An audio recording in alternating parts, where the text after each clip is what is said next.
why you always lonely. Probably cause I only share my mattress with this money. What's up, YouTube? It's your girl, Beauty from the Block here, and welcome back to my channel. If you're new here, welcome to the block. And if you're an OG, welcome home. Today, we're going to be telling a story from my childhood. We're going to be telling a story that contributed to a lot of the childhood trauma that I experienced in high school. Don't we love high school stories? This story is a scary story. It's a cautionary tale. And it was scary for me at the time, not so much as an adult. It's just more creepy. But yeah, this one gets a lot of it weird, so you're gonna want to stick around. So make sure that you press that subscribe button so that you don't miss any future story times, and that's so you can go binge the old ones. And turn your notifications on, because as you can see, we getting active. I told you. So jumping straight, can you tell them a TikTok bitch? Jumping straight into the story. Okay, this story takes place when I was in the 9th grade. So I was about 14. I was a horrible child when I was in high school. I was super defiant and disrespectful AF.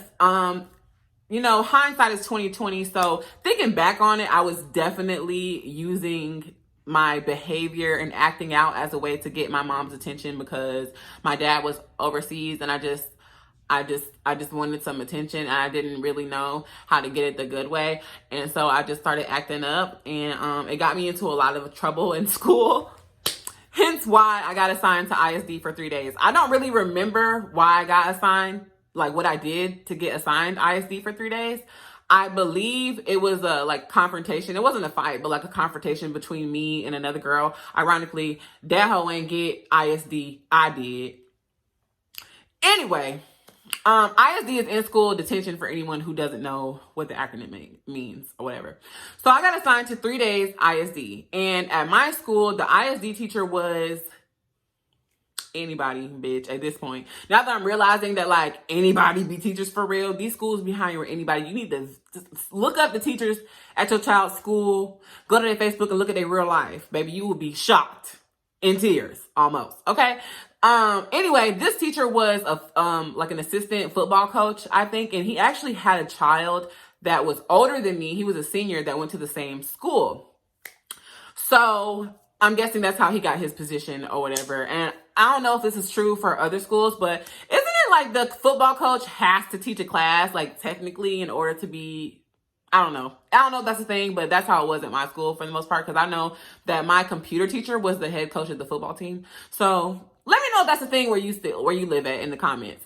Anyway, so boom, I get assigned to ISD. I have to be there for 3 days, which means that instead of going to any of my other classes, my teachers would send the work to ISD, and I was supposed to sit in this room all day. It's basically a room with hella desks. There's no talking, no phones, no interacting, no writing notes, no nothing. You just are supposed to sit there and do your work, and I guess think about all the bad things you did to get you there.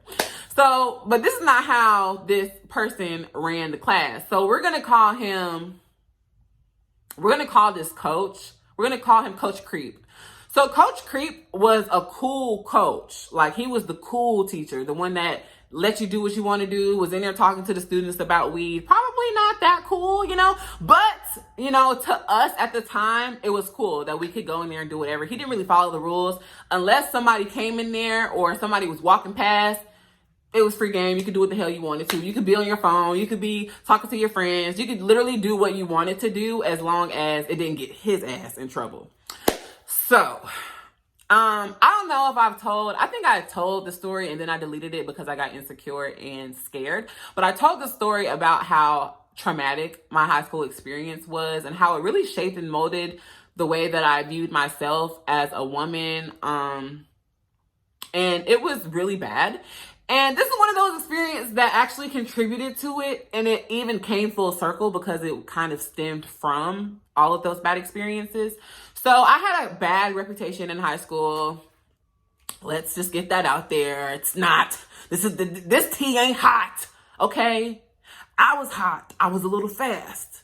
I was a little hot in the ass, but I was a kid at the same time. I did not have all of the understanding and all of the knowledge that I have now about my body, about boys. And I didn't really have anyone teaching me that kind of stuff. Like I said, my parents were busy, and I understand that, like, they didn't know how. I don't know. Like, I don't feel any kind of way towards my parents about it anymore. I mean, I did for a long time, but now I'm just realizing that I guess it was just something that God wanted me to experience so that I could help other people, other women, free themselves from said stereotypes and depression and all of that other stuff. So yeah, I had a bad reputation. I was known for being a thought pocket, a bit of a thought pocket. And at the time, I'm gonna tell you where my brain was at the time, but mind you, this is my 23-year-old self explaining it. Okay, so at the time, what I didn't understand was I was seeking attention from boys because my dad was overseas, and I didn't have the male attention that I was used to getting because me and my dad were literal best friends. So I felt like I had to, and it was like I had to give something in order to get the attention.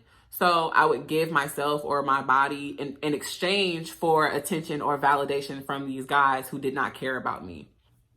But they would fake the funk until they got what they wanted. And then I would figure out that they never cared about me. And then I would be like, oh, wow, I'm trash or whatever. So my self-esteem was to the ground. Let's get that there. So while we're in class, we're just chilling. And he's having a conversation with the athletes who were in there. Because, like, a bunch of the football team and whoever, the other kids that he knew would come into class who weren't in ISD, would just come in there to talk to the teacher or whatever.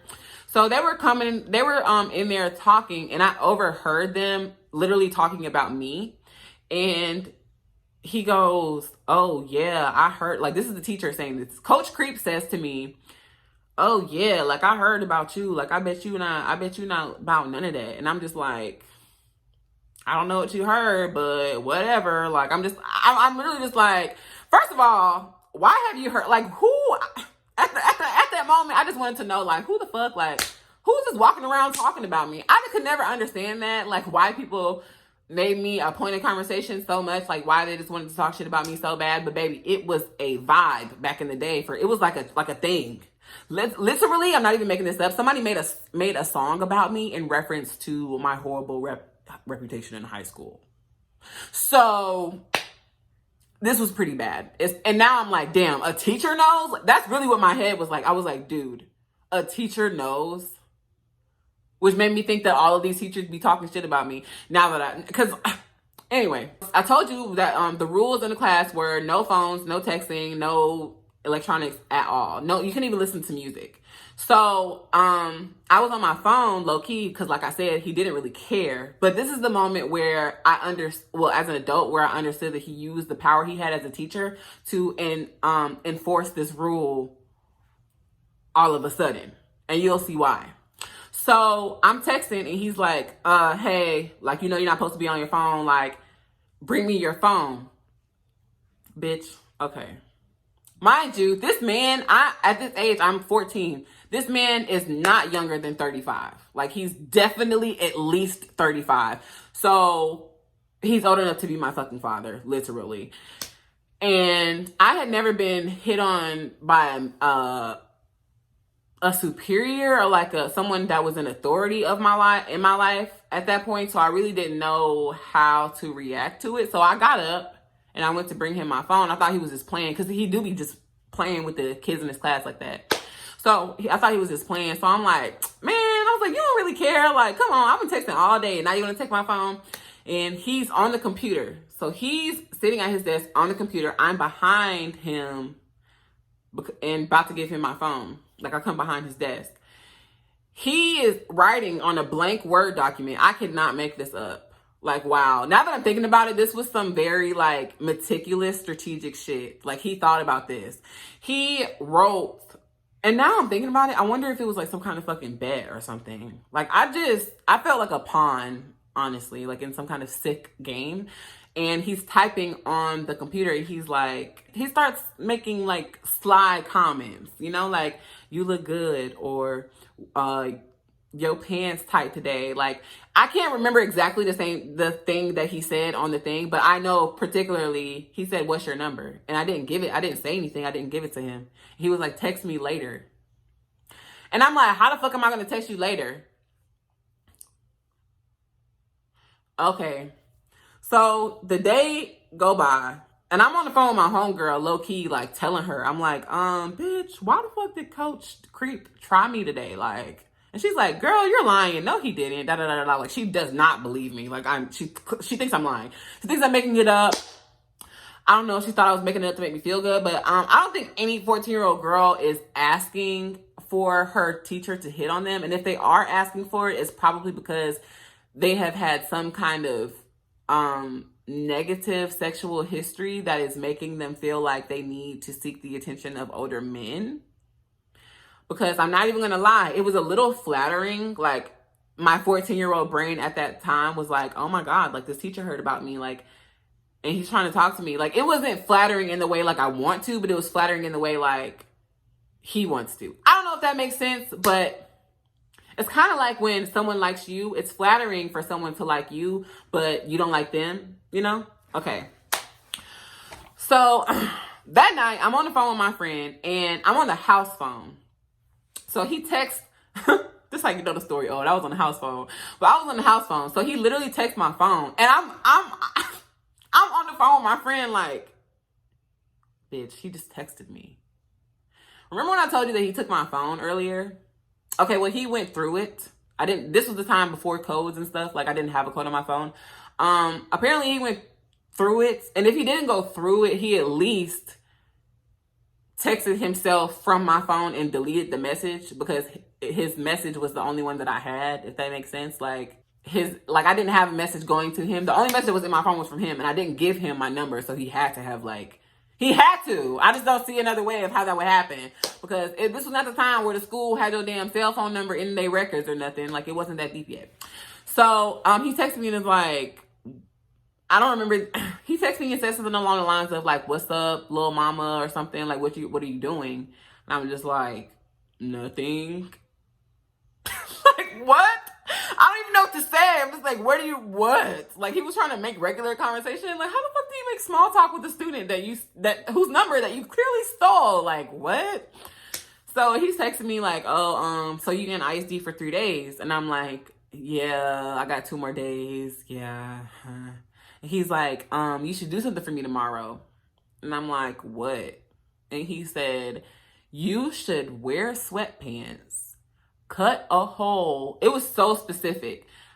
Wear sweatpants, cut a hole like in between your legs, sit in the front desk, because there was a desk in front of his desk, like, obviously. But he was like, sit in front of my desk, and during class, I want to see you open your legs and flick your bean, basically, which is disgusting. And even the thought of it right now makes me physically uncomfortable. It was just like, so I hope y'all know that I did not go to school with sweatpants with a fucking hole in them the next day. I went to school with jeans. I can actually tell you what jeans I had on. They were gray, YMI, I think that's the brand, YMI jeans. They were my favorite gray jeans. I wore those jeans, and I wore a gray top that was long sleeves. I was not for it at all. Like, it just made me feel, I didn't have the word at the time, but it made me feel objectified. It made me feel like nothing, like worthless, like just some toy that this man and every other boy at school wanted to play with and then throw away just to say that they did it, you know? So I definitely was not wearing no fucking sweatpants to school. So when I got to school and I had on jeans, we were walking to lunch, because you had to eat lunch together. You had to eat lunch with the ISD people too, and y'all had a different lunch from when everybody else went to lunch, so that you couldn't see any of your friends and stuff. So we're walking to the cafeteria, and it was embarrassing as fuck, because you had to like walk in the line and stuff. Ugh. But we're walking to the cafeteria, and I can fit. You know how you can feel somebody watching you. I can feel him lasering at my like ass when I'm walking towards the cafeteria. When we get back to the classroom, he texts my phone. Mind you, I didn't hear from him that night, because I don't think I texted back. And then the next morning, he didn't say anything. So I was like, okay, maybe he just let it go. And then when we got to school, he texted me. I think at this point, I think it was low-key like he was getting scared because I didn't respond and because I didn't wear the sweatpants. So I don't know if he thought that like, oh shit, like let me try to like, I don't know, before she tells or something. I don't know. But he texted me while we were in class and is like, you look so good and you look good in your jeans today. Like you look real good in them jeans today. And I'm just like, thanks. Like, I don't even really know how to respond. Honestly, I'm just like, thanks. So then he's texting me like, okay, you should tell your mom that you have tutoring today and that you want to stay after school and I'll give you a ride and we can go to my house. Bitch. First of all, my mama was going to know that that was a lie because I was not the tutoring kind of child. I was not the study kind of child. I'm still not. And that just was not me. So she would have known my ass was lying from the get-go. So I'm just like, no. And I just can't describe like how uncomfortable I felt. Like it just felt slimy and just like, it felt like I was being groomed. Like I was being, I don't know. It just I ain't like that at all. I was so fucking ready to get out of ISD. And I'm not even playing. I was like, bitch, this is enough for me to never get in trouble again. I'm never coming in here again. Like, so clearly I did not stay after school. I did not tell my mom that I wanted to go to tutoring. I did not let this man take me home. Nothing happened from the story. And I never told on him. And there's a couple reasons why. One of them is because he actually ended up getting fired a few weeks or a few months later for the same thing that he did to me. For the same shit. Except this girl was a senior and her mom went through her phone. And I've spoken with this girl directly. I know her personally. Her mom found the text and ended up calling the school. I think that's what happened.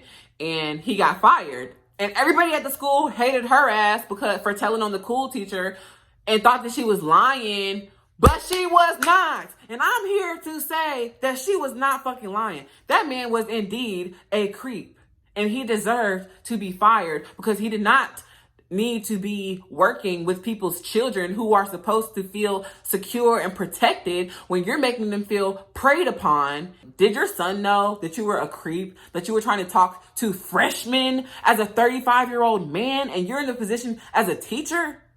You're supposed to be leading these kids.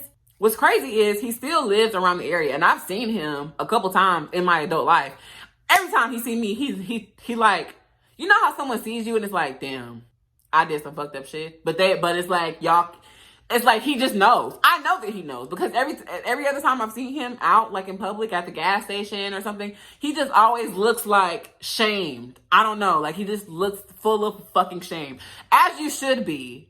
You should be ashamed of yourself. That was disgusting. And to any teenagers, because I know a lot of young people follow me, listen, sis, listen. Because it actually happened again at my high school. It was a different coach creep. Coach Creep 2.0, who also got fired for having sexual relations with a student. And here's the thing. If you are in the position to where your teacher is trying to coerce you into doing something that you otherwise would not do not want to do, feel uncomfortable doing, if they're trying to have conversations that you feel uncomfortable having, please tell somebody. Please tell somebody. I beat myself up all the time that I never said shit because it's just like, he deserved to be fired. But at that time, I don't know why the younger me felt like I would have been doing something wrong by telling people. And I mean, I know why, because up until that point, I had been taught to hide things, to not tell on people who have hurt me. So I think that a lot of that was just conditioning that I had from my childhood and other traumatic experiences. So I really do wish that I would have said something because I really do think that he would have gotten fired sooner. And I hope that at least it was just me and that other girl. I really don't hope that anyone else had this experience with this man. This was in 2010. So if you're a student that went to Ridgeview High School, and you know who I'm talking about, and you have a story, I'm willing to hear it. Because find it hard to believe that he only tried that with 2 students. And any teacher who's watching this, your job is to teach the students, not to touch them, not to text them, and not to degrade them. I hope you like this story. This is all I got for today. I will see you guys in the next video. I love you. Bye.